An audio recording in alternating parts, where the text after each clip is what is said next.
religion, we have to understand the root word is lig. Lig means yug, like in Sanskrit, unite.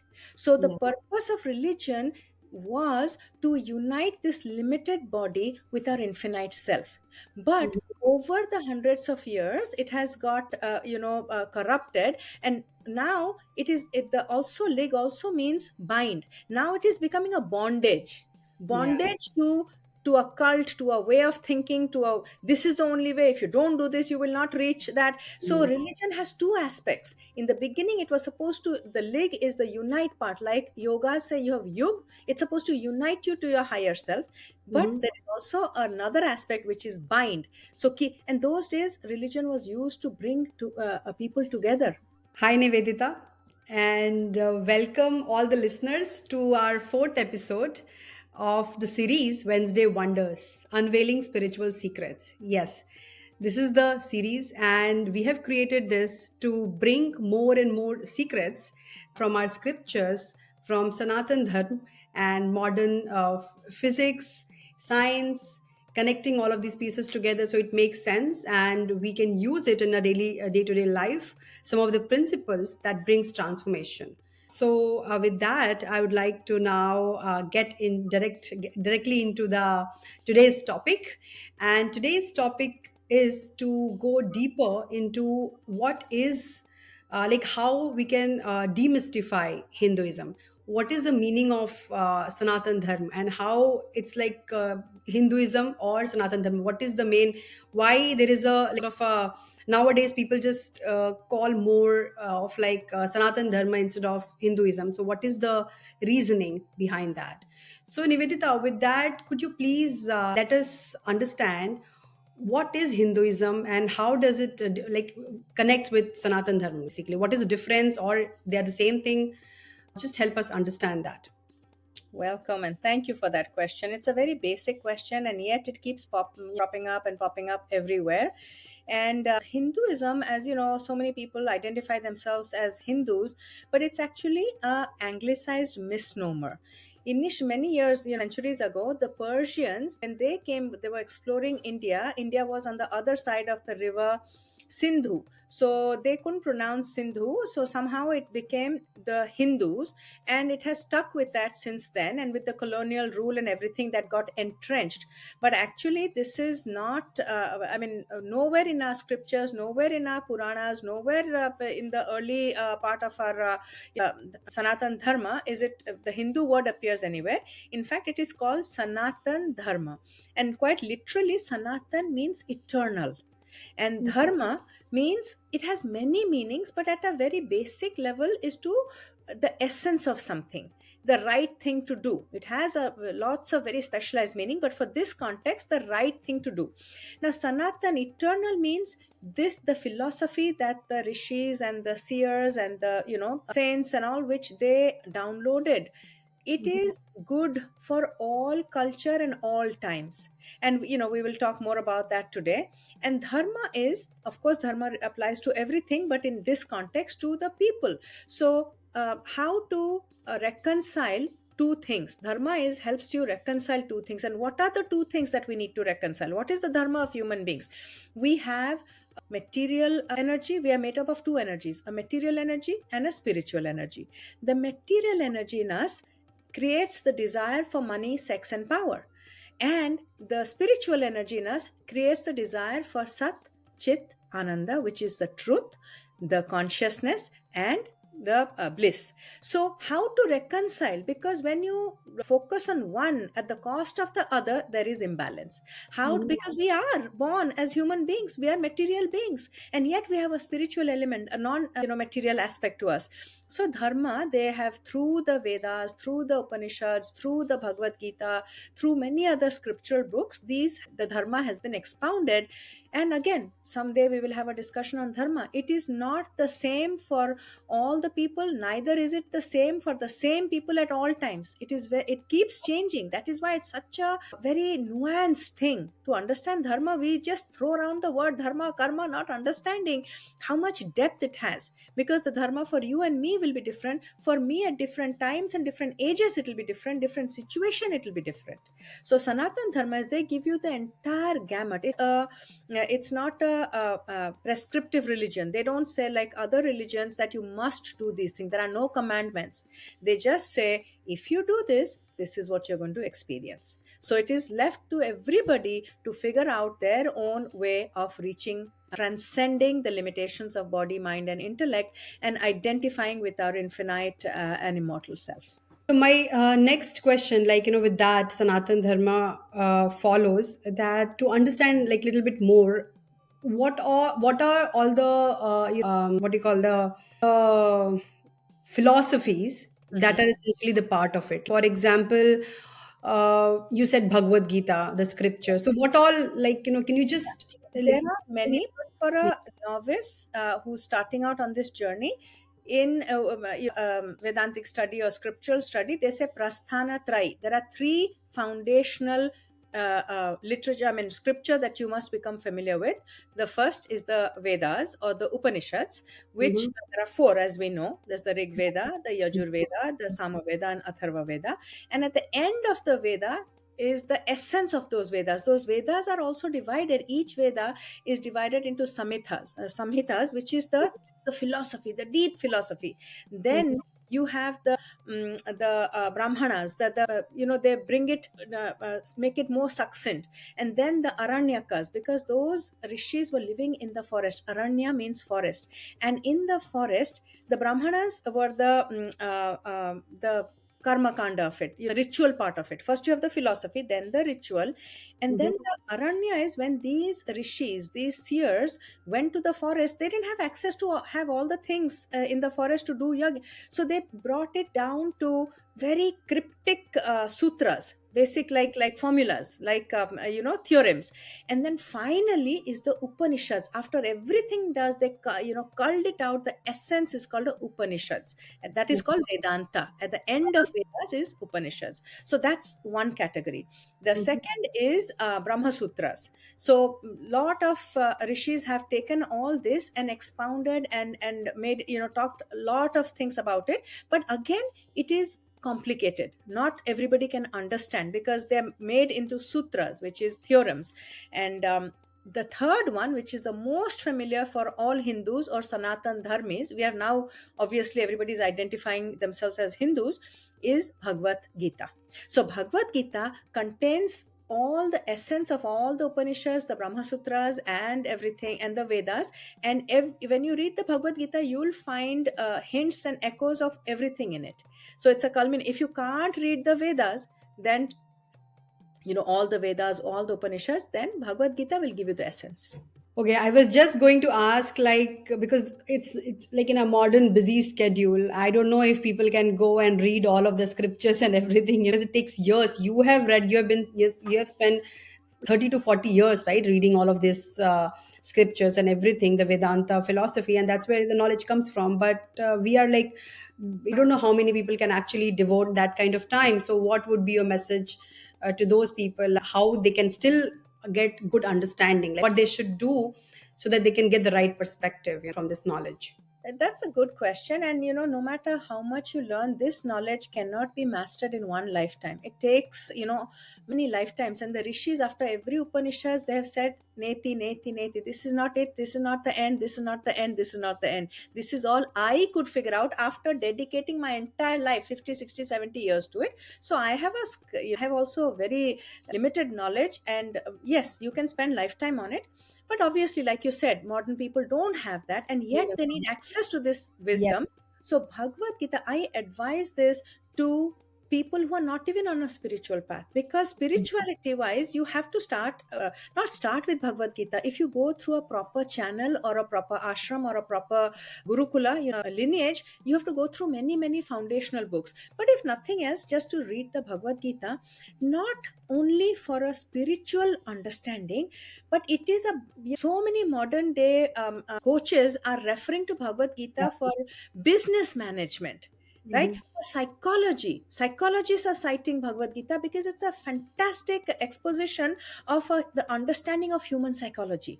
How Krishna is the ultimate coach or a mentor or a therapist, and Arjuna is the ideal subject and the one who's been coached. So from a psychological perspective, from a business perspective, from a war strategy perspective, so it has tremendous everyday practical utility in our lives. So I urge people that please go through the Bhagavad Gita at least once in your lifetime. That won't be nearly enough, but Mhm. at least one time, in addition to supplementing it with understandings, listening to other people who have really delved into it and giving you the deeper understanding. But you can never do away with reading it yourself, because you will never know what's there. You're always depending on somebody else's understanding of it. So once you read the text, you don't have to understand everything. Then attending a Mhm. class or talk make it I so agree. much better.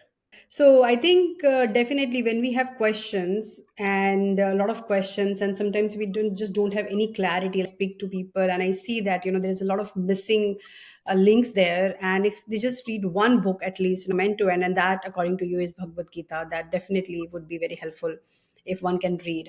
Personally, I have read, but like you said, you just have to keep reading it to get and more. and And every it's time so you deep, read, so you deep, go deeper level and a different perspective you are exposed to, right? Just right? like when you watch a movie, when we see it first time we understand it, second time when you go and watch a movie, you realize so many scenes you had missed. Same with Yeah. the And also, like with Hinduism, there is always people say, because I am like talking about, because this is religion, of course, but the main goal objective is to understand, not about, like, for example, I say that to people, these are like different religions are like a vessels, yeah, but we should focus on the actual drink, not too much on the design and the color and of the vessels, because that is like polish, but ultimately most almost all of the religions talk about the same principles, and this is where we should focus on.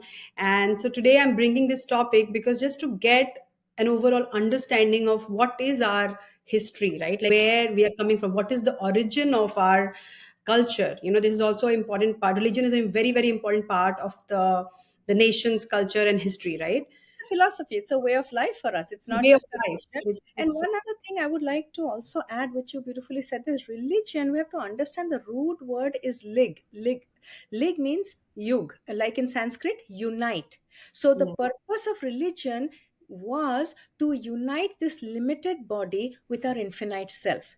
But over the hundreds of years, it has got corrupted, and now the also lig also means bind. Now it is becoming a Yeah.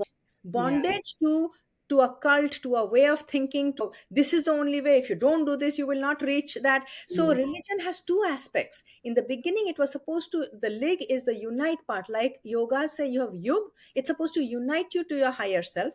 But Mhm. there is also another aspect which is bind. So and those days religion was used to bring to people together, Yeah. but now it has become blind obedience, and so people are revolting against it, and kind of not necessarily connecting with it. Not everybody, but there is a certain segment of society that doesn't resonate with religion, organized formal religion. Yeah, I think fear has been really used a lot more for people to obey, to do certain things, and that is where people have lost the connection, right? Because why somebody would be like, in today's logical world, it doesn't make any sense, to And follow. that's why communist countries have banned religion. They said religion is the opium of the masses. But yes, there's a that binding part of the religion may not be the optimal thing. But Mm, when they ban religion, what they do is they have thrown the baby out with the bathwater. So the spiritual aspect also they have thrown away. yeah, You could have distinguished between the ritualistic aspect and rituals, as we have talked many times, Ragini, is if you don't understand and do it, it's very binding. Why am I doing this? I don't know why I'm doing this. And yet when you understand how liberating it is, you can manipulate the elements. yeah. So basically, it's understanding the scientific aspect of any of the ritual, why you're doing it, because there is a lot of similarities, like in terms of rituals, also in different regions, if you see, and how people actually apply the rituals. Like there are a lot of similarities in terms of what we see, but like the lack of understanding is actually an obstacle there. And it was an obstacle at all points, because in every point in time, this is what is called sanatana, eternal. Any society in any time frame, there will be a certain segment that understands the scientific principles, and there are some people in the segments of society that won't understand. For this purpose, the Puranas and were created, where the principal part of the principle based reality was translated into personality based stories, so then Mm. people could understand it and relate to it. And that's where the itihasas and the puranas came in, because they complemented the Upanishads and the Vedas, because not everybody back then nor even now is interested. Because for Vedas, you can't just have a superficial reading and understand the Vedas, you cannot. That's where the Puranas come in, that's where the Itihasas come in. Talking about itihasas, I wanted to ask, like, where does it fall into the Sanatan Dharma? What is its role? And like Mahabharat, Ramayana and Mahabharat, what is its Yes. role and why it is still relevant in today's world? What we should learn from that? So, very briefly, if you can just go over Ramayana, because will cover maybe Mahabharata later, but today let's just talk about Ramayana. What is the significance? Yeah. And yeah, just what are the learnings for us that we can take away? Yes, so both the Mahabharata and Ramayana are itihasas, and we won't even go open the discussion whether it actually happened or not. That will take you 2 3 episodes to decode that. We will assume we'll take the discussion on a spiritual path. So the spiritual message to be got. We are Mhm. not going into the historical chronological aspect of it, although there are enough evidence to say that's how it happened. Yes. Both of them, the Mahabharat is more, if both are equally spiritual messages and message to how to navigate our material life. And Mahabharat will talk some other time, since you asked about Ramayana. Mhm. Ramayana is again that Sanatan Dharma. A lot of modern people have so much confusion and conflicting opinions, and so many conflicts in discussion, contentious discussion, when you think there is Ram is separate, Lakshman is separate, Hanuman is separate, Sita is separate, how Ram treated Sita, and the women are not supposed to be treated like that. If you go down and get stuck in the personalities, you cannot resolve it in today's world. It was not meant to be that. So the only option open is, or the best option open is, to go to the real symbolic meaning. So Mhm. Rama is the inner bliss that comes from the Atma, which is cannot be bound. So Ramate iti Rama, that inner bliss is called Rama. Now, where is Rama born? Every person in every culture, in every area, wants inner bliss and has access to inner bliss. But how will it manifest? It is born to Dasrath and Kaushalya. Thus is 10 rathas is chariots, right? So this body has 10 chariots. Those are the five organs of perception and five organs of action. 5 plus 5 is 10. Mhm. And Kaushalya is, root word is kushalta. With dexterity, if you can manage these five sense organs of perception and organs of action, Rama will be born. That inner bliss will be born. When you know how to control your senses and your mind and your intellect, where will he be born? In Ayodhya. There won't be any conflict in your mind anymore. When the senses and mind are in control, you are in control of it, there will be no conflict, which is similar. You can draw an analogy to Yudhishthira, that Yuddha is so Mm. Ayodhya. And then he is born with three other brothers, right? So Mhm. Rama and Lakshmana are one pair, and Bharata and Satrughna are another pair. Even though they were born to different mothers, that pairing is very important. These four brothers represent the four goals for a Hindu, Sanatani: Dharma, Artha, Kama, Moksha. So Ram represents Dharma. That bliss will come when you follow your Dharma. And how will you follow Dharma? You must have Lakshmana with you. Lakshya. Your Lakshya should be always what is the right thing to do. As a human being, you have a choice not to fall down to your basal elements, your animal instinct. So Ram has to be paired with Lakshmana. They are inseparable. And Bharata is the moksha element. Is light, like Bhanu, sun, is light. Ratha is this body. So this body that is seeking the infinite light has to have the support of Shatrughna. What is the Shatru? The external world. The objects of the world will trap you. So Mhm. you have to, that moksha must be properly protected, Shatrughna. So it will destroy the enemies. So these two pairings are done. Then Ram marries Sita.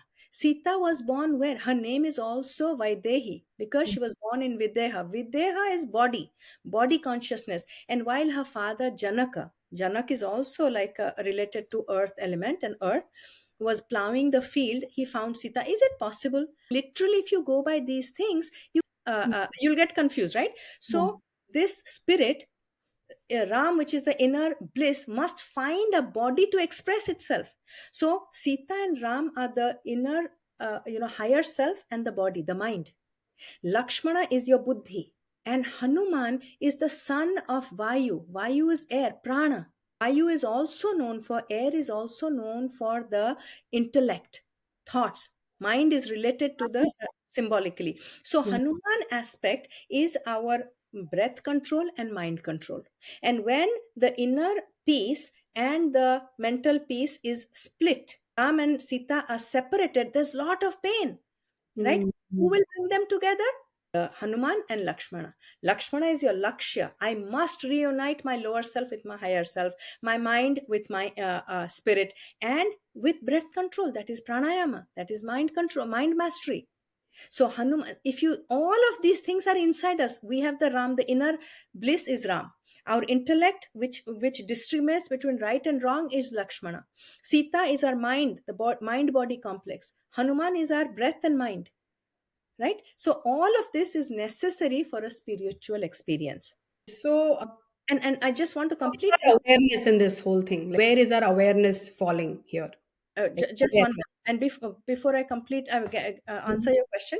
This is eternal.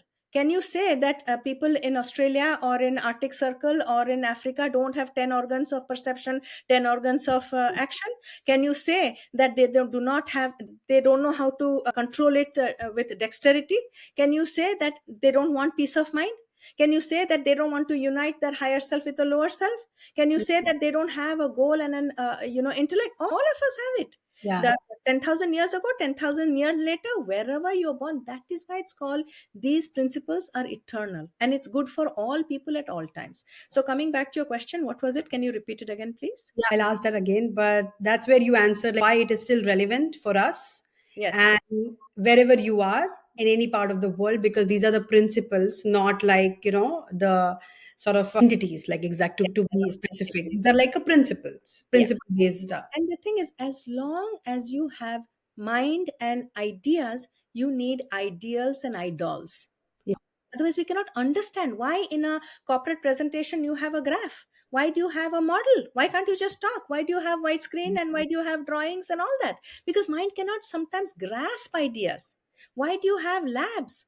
Why do you have models and prototypes? Yeah. Because when you're talking about things that nobody has ever seen, you need to show, and that is not the real thing, but it gives Yeah. you an idea. Gives an idea that because that's the way our mind is create works based on that, and so these are certain sort of the way you said, right, ideals Yeah. that You have ideas, you need idols. Idea and ideals, if you have, you need an idol, meaning a physical form to connect with these things, we create that, right? We always ask somebody who is like fashion, like a influencer or somebody who are, we always ask like, who is your ideal, right? Like that right? idol or something. Yes, In role sports, model. where people have like signs they have. So similarly in spirituality, if you want, these are your idols, right? Yeah, And so the goal is to just, I think, not to get fixed with idols specifically, but the qualities, yeah. you know. And Ultimately you will become like, you will, your mind, I feel like your mind is amazing, and you just have to, right, channel it properly. When you channel and put it in the correct, like this, in this direction by the focus, yeah. then it will start to become like that, right? So at least put your mind to something, otherwise it will just wander. Yeah, but it is very important. I'm glad you brought this. This will help us segue into the next segment that I want to, focus on why Ramayana, certain parts of that story is so important for the modern generation to understand. And the psychology part of it is Mm. that yes, we must focus the mind on something, but what we focus is very Yeah. important, not anything. Yeah. So if you remember how Sita and Ram got separated, They Yeah. were staying in the forest, right? And they were doing living happily. One fine day, Sita is looking at a golden deer, and look at how beautifully they have created these analogies. We know there is no such thing as a golden deer. What is a golden deer represent? A mirage, something you know is not true, but you still want it. And she could have turned her eyes away, but she kept looking at it. When she kept looking at something, in chapter 2, verse 62, 63, they say, whatever you constantly focus on, it will create a desire in you. Mm. As is your desire, so is your driving force. And so when a desire is the base of all action, so when a desire gets fulfilled, we get greedy, more desires. And when a desire is thwarted, somebody doesn't give you what you want, there is anger, which is what happened to Sita. She told Ram, and Ram said, you Sita, there's no such thing as a golden deer. Our inner self always tells us, don't get attached to the mirage, to these transient things, that this relationship, this money, this fame, this youth, this will not last. You can enjoy it, but don't get stuck on it. That's But the mind doesn't want to. It is so vacillating. But she insisted, I want it. When he went, he told Lakshmana, your intellect, inner peace has now been sent away in yeah. wisdom. Now, who is the second line of command? Your buddhi. Lakshmana comes, and Ram tells him, don't let her go anywhere, don't leave her alone. And when that mirage will always make you feel like if you don't have it, it's the end of the world. And she screams that deer while drying, it was a mirage. Calls for Ram. Sita wants intellect to go, Lakshman to go, and he says, no, nothing can happen to your higher wisdom, nothing, nothing, nothing, trust me. But she got very angry, because what is that ladder of fall? Desire, when thwarted, becomes anger. From anger comes delusion. You don't know what is right, what is wrong anymore. You don't know. Do you think she did not know the capacity of Sri Ram? But she forgot. You don't know what is right, what is wrong anymore. Yeah. When you don't know what is wrong, what is right, you have loss of memory.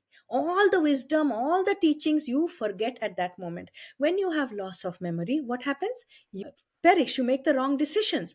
So here she's got so angry, such a soft spoken woman, accuses Lakshmana, you don't want to go because you want me for yourself. This is your only chance. Can you imagine? She's forgotten what is right and wrong. She's forgotten who Lakshman is, and he never looked at beyond her feet, never looked at her face also, because anger causes that.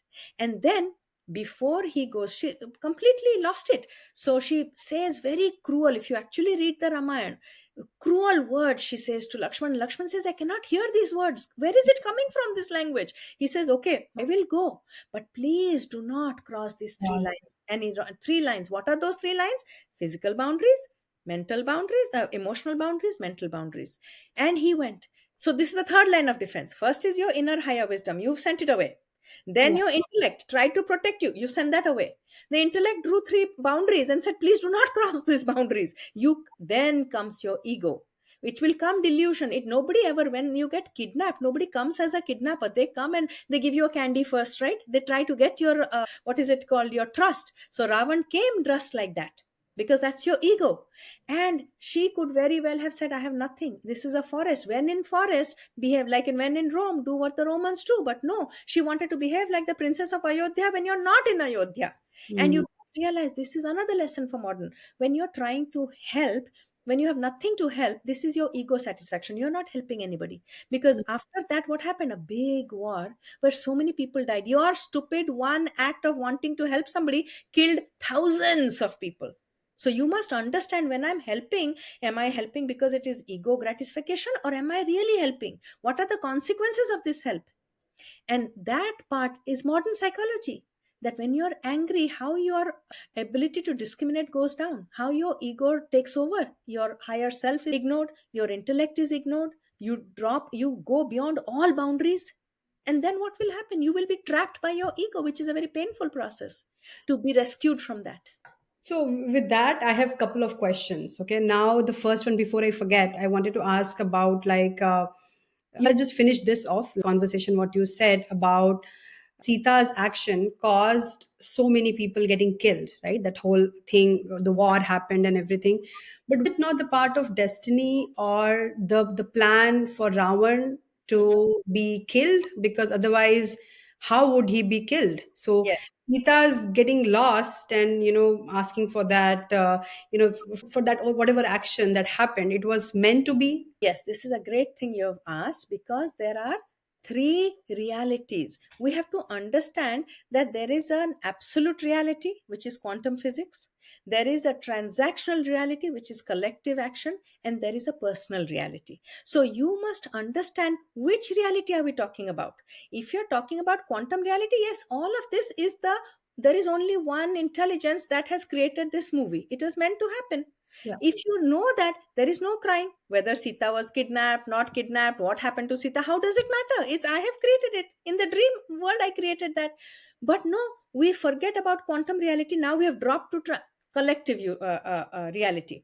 If you are now wondering about whether Sita should do or shouldn't do, if you realize that everything is the play of the cosmic intelligence, there is no problem. Everything is Okay. orchestrated by the intelligence. There's the end of the story. Where is Yeah. the problem?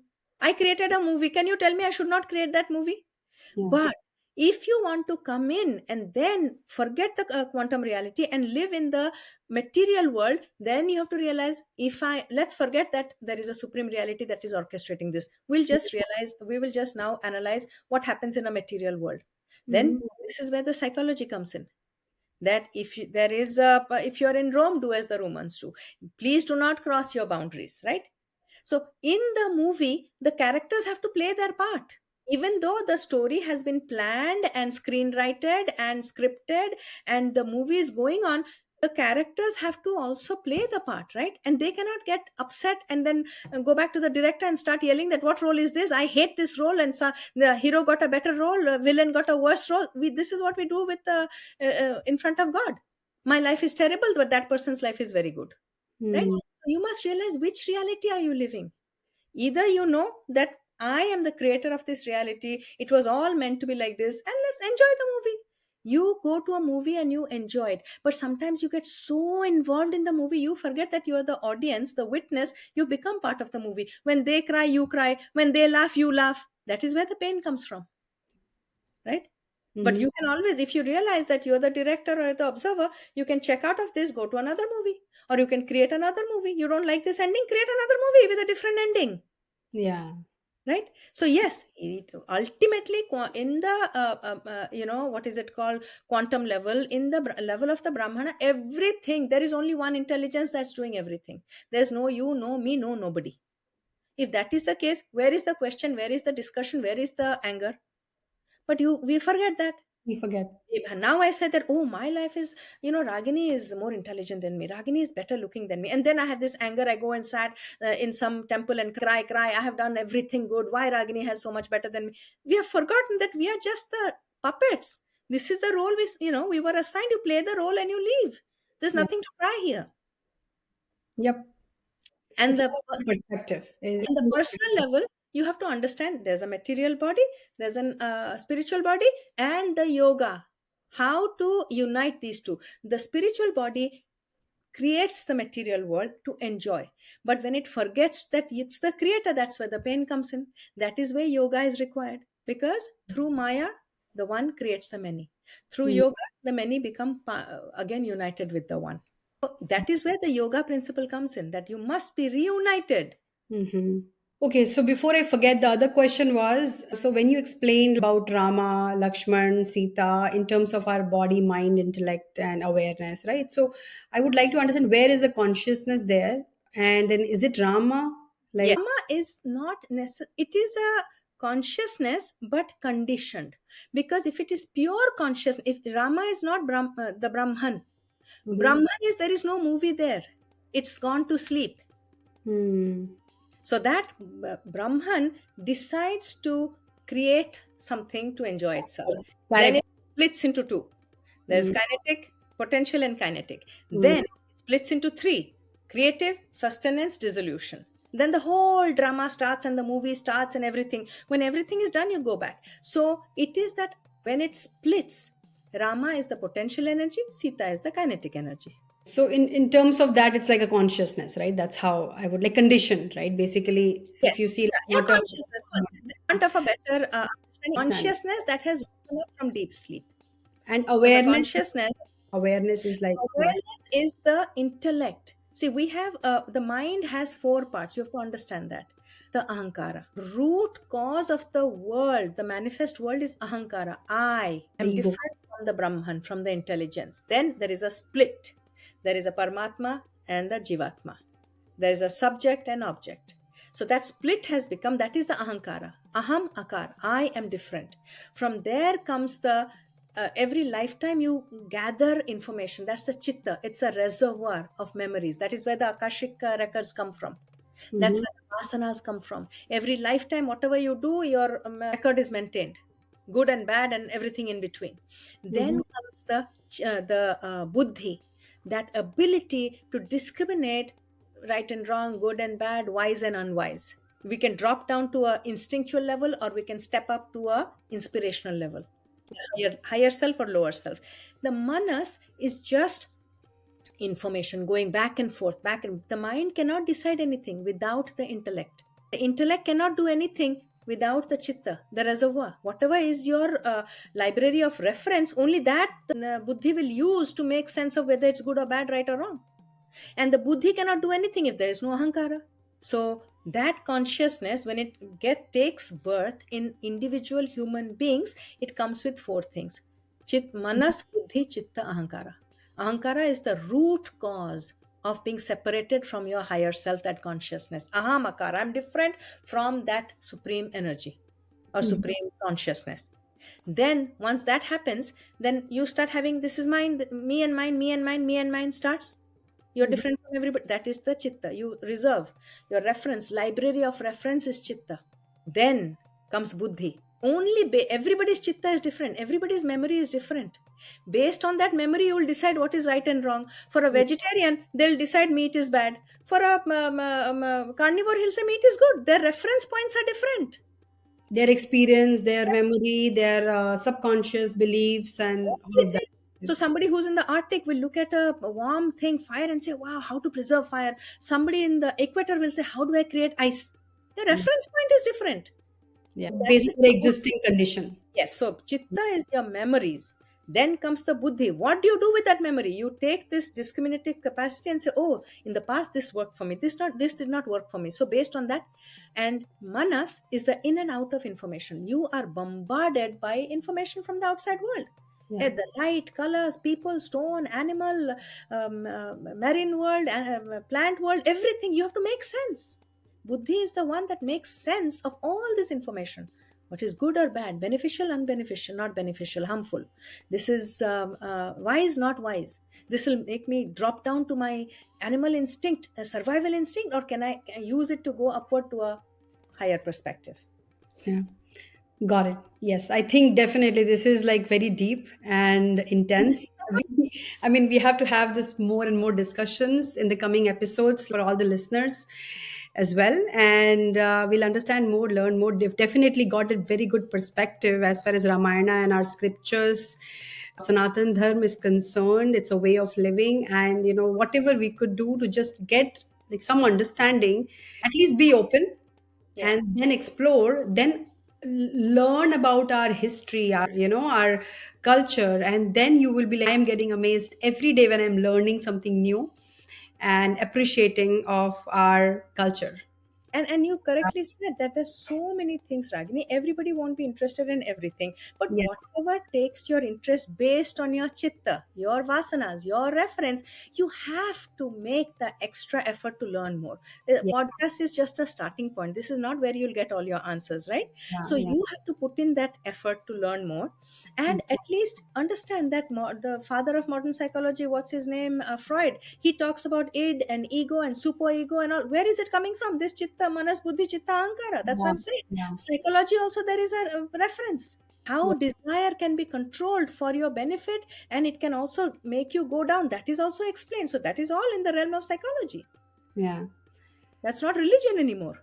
I'm just wondering, like with this last, just ending note, we as coming from Sanatan Dharma, like originally, and then like some of the people, when they don't understand and discard, right, all of these philosophies, it doesn't exist, it's just superstition, doesn't make sense, and all of those things, I feel sort of not very happy with that, because we don't understand that this is essentially a very deep part of us, our existence. It's almost like disassociating ourselves with something that is a part of us, and it's not good. That is why we feel unhappy at so many occasions, right? We feel disconnected, because all of these understanding actually centers us, like, Yeah, and helps us be grounded and accept, love our truth, right? absolutely. So And just one thing, that this helps us because all of us are in search of happiness. We are only looking for it in the wrong place. The yeah. wrong place is the outside world, because not because the outside objects don't give you happiness, it is impermanent and transitory. So you go inward for the permanent unconditional bliss, which is Ram, Ram. that which is not conditioned by time, place, or object. At all places and no object, you require to be that inner bliss. It's not a person. So Mm. It's a they've given you the formula for it. Yeah. And till the time we don't explore, first step being open, explore, then understand and experience, like do some practices, do some more, have more involvement. That is a time where you'll actually be like, oh wow, like that moment.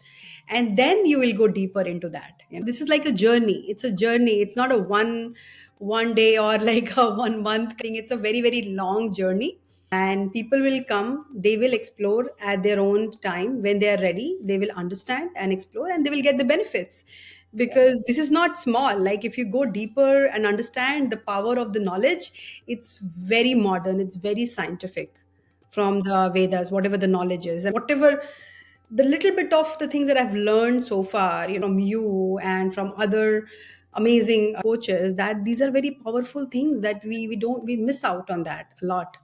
And one other thing I would just like to throw in here, that this journey can be from both sides. It can be from those who are spiritually or intellectually inclined. They don't do any practices, only reading, reading, reading, reading, learning, learning. It's good, but that knowledge has to be experienced. Unless you do the practices, whether it is meditation or pranayam or yoga or whatever, you will Yeah. not have the whole experience. And then there are people who just do the rituals. Yeah, yeah, just the rituals, do the yoga for the sake of yoga, just sit down and do that, not understanding what are you trying to connect with, It's why are you doing the meditation. like a physical, like a stretching exercise, Yes, and right? somebody Which is explained it very good. beautifully. You get some benefits, but you're not getting overall benefit of yoga, right? Like that. No, It's because not yoga, that you. yoga sutra, only two verses out of 197 verses, only two verses talk about asanas. Yeah. 195 verses talk about mind control. Yeah. That we don't do. We just do the exercise and we think that is yoga. And that is where the problem is. And because there is this constant bhukti mukti current of liberation and current of manifestation. Mm. Spirit wants to manifest as matter, and matter wants to liberate into spirit. That is called the bhukti and mukti current. And in between is the bhakta, Yeah. that seeker who wants to tap into. If you're on the way down, learn how to get back up to matter, spirit. And if you're on the way up, you learn how to come back into the material world. You both you need. Like Yeah. we started the dharma, we have a material, a physical body, and we have a non-physical aspect to our identity. Yeah, yeah. I think there's a lot more to this. As we progress further, we're gonna go more and more deep and understand these philosophies at a different level. So stay tuned for more episodes, and looking forward to having you, Nivedita, in the next episode as well very soon. Stay tuned till that time, and we'll see you soon. Bye bye. Thank you. Thank Thank you. you for having me. Thanks.